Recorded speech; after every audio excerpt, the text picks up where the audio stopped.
Bem, pessoal, vamos de BTC no fim de tarde dessa quarta-feira, 18 de outubro. Agora na Espanha, 21 horas e 16 minutos. No Brasil, 16 e 16 da tarde. Gente, eu tô no gráfico semanal ancorado pelas três linhas do canal de Keltner. Aqui, as três linhas do canal. A média móvel de 200 períodos no semanal, que é o que está segurando a BTC de uma explosão hecatômbica.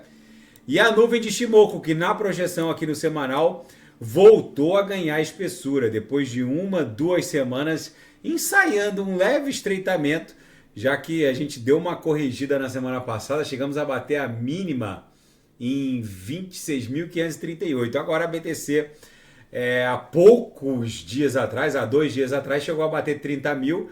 O que está segurando a BTC de uma explosão até 32 mil dólares é a MM200, essa instituição da análise técnica que se comporta como um poderoso suporte, com uma resistência aqui como suporte, agora como uma resistência. É bem provável que a gente se desdobre a partir da próxima semana numa pernada em direção a 32 mil dólares.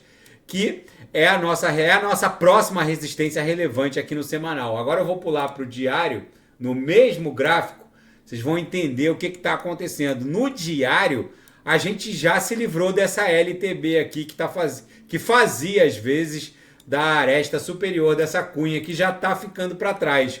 Na projeção, a nebulosidade esverdeada agora voltou a escalar, apesar das duas linhas superior e inferior terem ficado flat de ontem para hoje, o fato é que os corpos reais seguem criando protuberâncias ascendentes. No 6 horas, claramente a BTC está iniciando uma acumulação triangularizada que vai redundar numa explosão ascendente. No 4 horas, a gente segue dando vigência àquele balezão Bolshoi aqui da nossa canaleta virtual de alta. E o próximo estresse deve ser o patamar de 30 mil para romper e alcançar lá algo próximo a 32 mil dólares. No intraday, a BTC hoje basicamente está um reloginho. Bateu na upper, voltou, acumulou, voltou para ver o up. Bateu na lower, acumulou, chegou a beijar de novo a segunda lower, voltou para ver o up e agora está acumulando logo abaixo da própria VWAP aqui no intraday.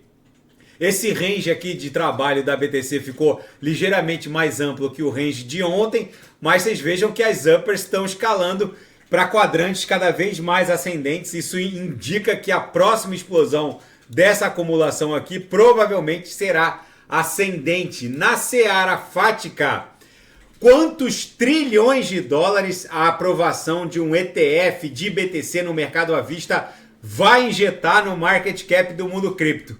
Alguns falam em 1 trilhão, outros falam em 10 trilhões, mas ninguém tem dúvida de que os pavimentos que vão se criar para o aporte do capital institucional em direção à criptografia são brutais. Ninguém discorda de que pelo menos 1 trilhão de dólares vai entrar em poucos dias no mundo cripto, talvez entre 10 trilhões, 11 trilhões, mas que venha uma trilhãozada, ninguém tem dúvida. E o presidente da SEC, a CVM norte-americano, Gary Gensler, diz que está trabalhando com uma enxurrada de pedidos de registro de ETF de BTC no mercado à vista. É óbvio que o Wall Street não faria uma enxurrada de pedidos se eles já não soubessem que o Gary Gensler e a própria SEC, a CVM norte-americana, vai aprovar todos esses pedidos.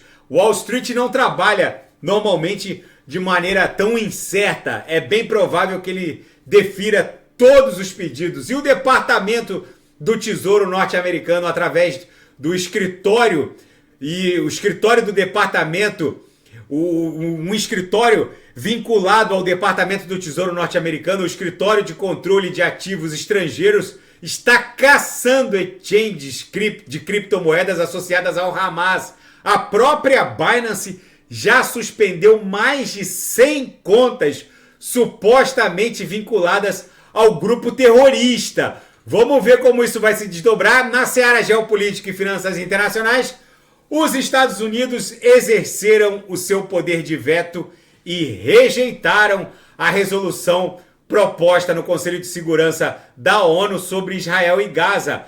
A proposta foi costurada pelo Brasil e propunha uma pausa humanitária no conflito entre Gaza e Israel. Israel disse que não há pausa humanitária em favor de terroristas e vai continuar o bombardeio contra a faixa de Gaza. Israel, na presença do presidente norte-americano Joe Biden, insistiu que não há qualquer desistência do seu plano de destruir cada integrante do Hamas, um grupo terrorista que covardemente atacou o Estado de Israel.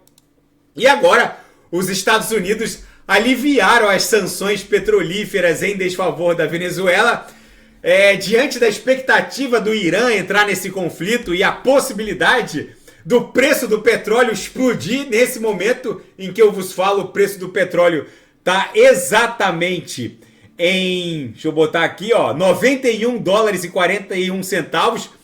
Na expectativa do preço do petróleo explodir, agora os Estados Unidos, eles resolveram aliviar as sanções contra a Venezuela para tentar segurar ali o preço do petróleo, já que a inflação nos Estados Unidos ainda está muito pressionada. Os americanos, eles, na verdade, dançam conforme a música. Enquanto era conveniente manter as sanções contra a Venezuela, eles mantiveram e agora inventaram qualquer desculpa eleitoral para poder aliviar as sanções contra a Venezuela, mas na verdade os Estados Unidos estão preocupados com o avanço do preço do barril para cima de 100 dólares e é o que deve acontecer, já que não há muita escapatória, porque Israel vai bombardear o Hezbollah no Líbano. Inclusive a Arábia Saudita agora conclamou aos seus cidadãos que saiam imediatamente do Líbano depois de uma conversa entre os ministros das relações exteriores saudita e iraniano.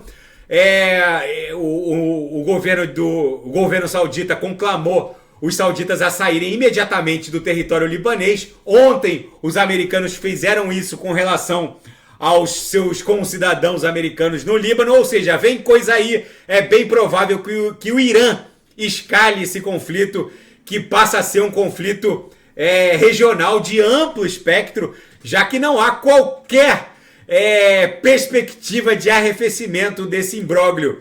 E um membro do board do Fed, o Patrick Harker, que ele é presidente do Fed regional da Filadélfia, reportou que é bem provável que na próxima reunião o Fed mantenha a taxa básica de juros nesse mesmo patamar. E a grande questão é saber até quando a taxa básica de juros vai ficar nesse patamar, acima de 5%.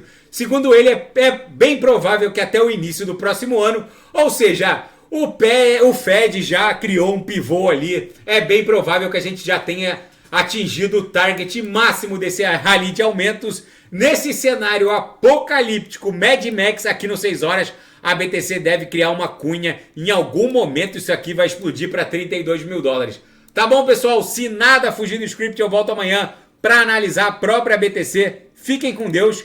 E quem quiser sugerir alguma análise, é só colocar nas mensagens abaixo. Grande abraço, até amanhã. Fiquem com Deus.